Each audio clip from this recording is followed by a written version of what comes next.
नमस्कार मित्रों, अगर आप सबसे अधिक मुनाफे वाली फार्मिंग का विचार कर रहे हैं तो यह वीडियो आपके लिए है।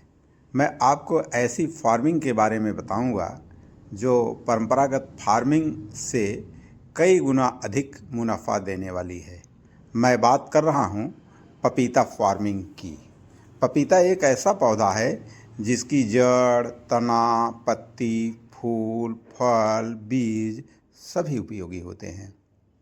पपीता की ओरिजिन मध्य अमेरिका के दक्षिणी मेक्सिको की है। स्पेनिश 16वीं शताब्दी में इसको विश्व के अन्य देशों में पहुंचाए। भारत में पुर्तगाली 16वीं शताब्दी में मलेशिया और फिलीपींस के रास्ते ले आए।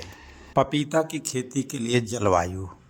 पपीता की खेती के लिए ट्रॉपिकल और सब ट्रॉपिकल यानी उष्णकटिबंधीय और उपोष्णकटिबंधीय जलवायु अच्छी होती है। यह फ्रॉस्ट या ओला बिल्कुल सहन नहीं कर सकता है। 15 डिग्री सेंटीग्रेड से लेकर 40 डिग्री सेंटीग्रेड तक पपीते की खेती की जाती है।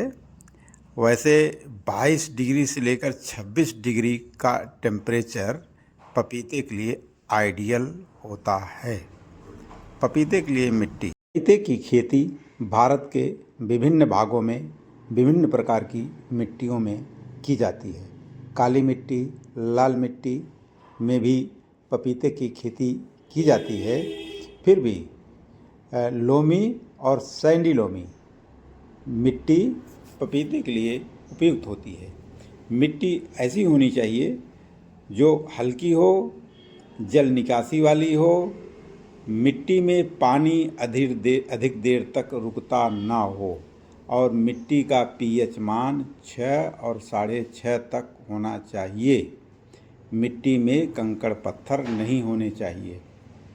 अब रही बात पपीते के लिए जल प्रबंधन की, तो पपीते की खेती में जल प्रबंधन का बहुत बड़ा रोल है। अगर आप सही जल प्रबंधन करेंगे तो आपके मुनाफा में बहुत वृद्धि होगी। इसलिए पपीता के लिए पानी का प्रबंधन बहुत अच्छी तरह से करना चाहिए। पानी कभी भी डायरेक्ट पपीते की जड़ों में नहीं लगना चाहिए। मिट्टी में नमी बनी रहनी चाहिए। खारा पानी नहीं होना चाहिए। जल जमाव नहीं होना चाहिए। अगर मान लीजिए 24 घंटे से अधिक कहीं जल जमाव होता है तो इसकी जड़ें सड़ने लगती हैं। वर्षा के जल की निकासी की भी उत्तम व्यवस्था होनी चाहिए। सिंचाई के लिए आप ड्रिप इरिगेशन और फ्लड नाली सिस्टम दोनों से कर सकते हैं।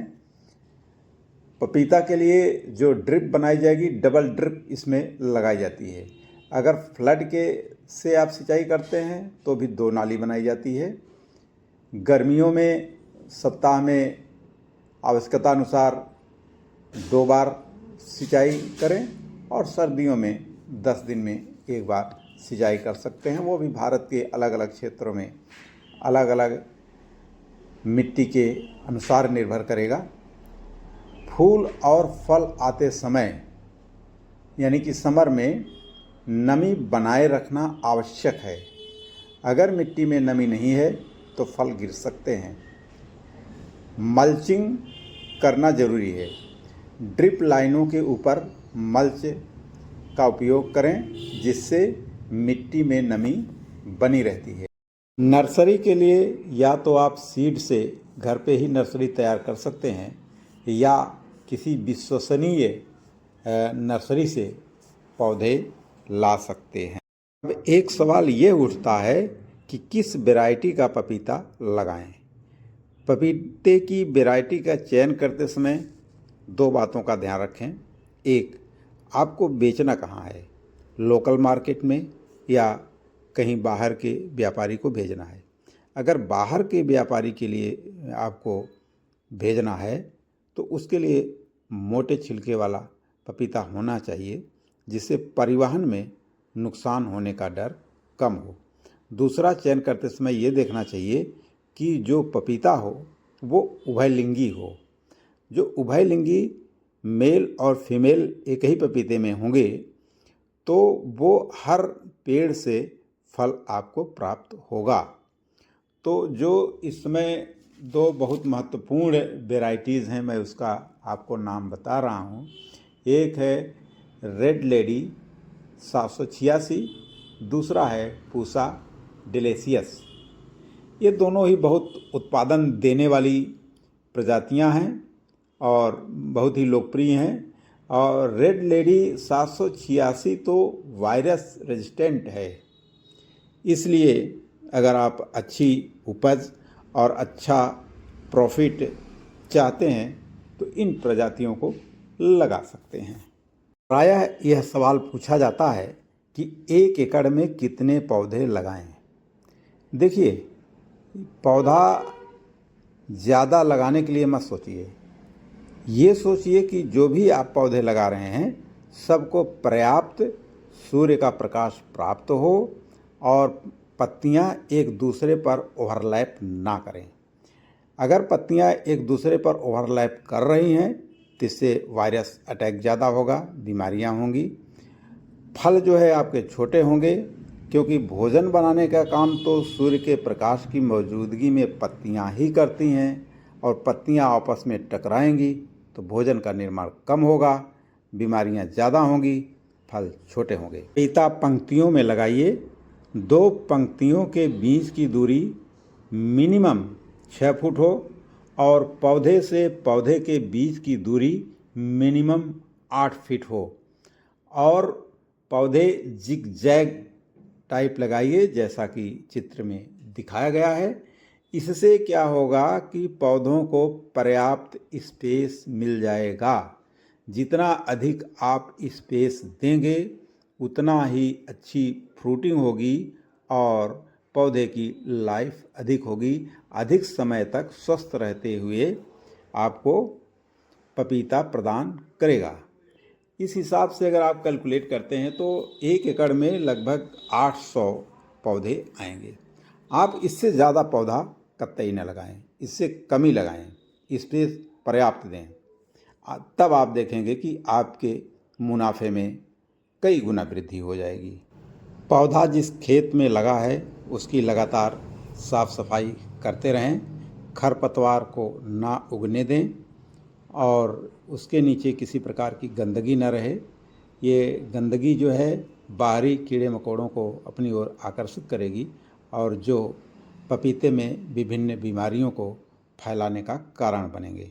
इसलिए हमेशा पपीते के पेड़ के नीचे साफ सुथरा रखिए और बरसात के दिनों में तने के पास मिट्टी चढ़ा दीजिए जिससे पौधा गिरने न पाए और पानी सीधे उसकी जड़ों को न लगने पाए। एक सवाल यह पूछा जाता है कि पपीते की हार्वेस्टिंग कब करें। इसके लिए कोई मौसम या कोई निर्धारित नियम नहीं है। इसके लिए नियम यही है कि जैसे ही आपका पपीता तैयार हो जाए और उसका शीर्ष भाग हल्का सा पीला दिखने लगे, आप उसको हार्वेस्ट करके मार्केट में बेच दीजिए। अन्यथा अधिक पक जाएगा तो आपको मार्केटिंग में प्रॉब्लम होगी। इसलिए आप किसी समय का इंतज़ार मत करिए, आप अपने पपीते को देखते रहिए। जैसे ही शीर्ष भाग पर हल्का पीला दिखना शुरू हो, आप उसको मार्केट में भेज दीजिए। अब एक बहुत महत्वपूर्ण सवाल पूछा जाता है कि पपीते से मुनाफा कितना होता है।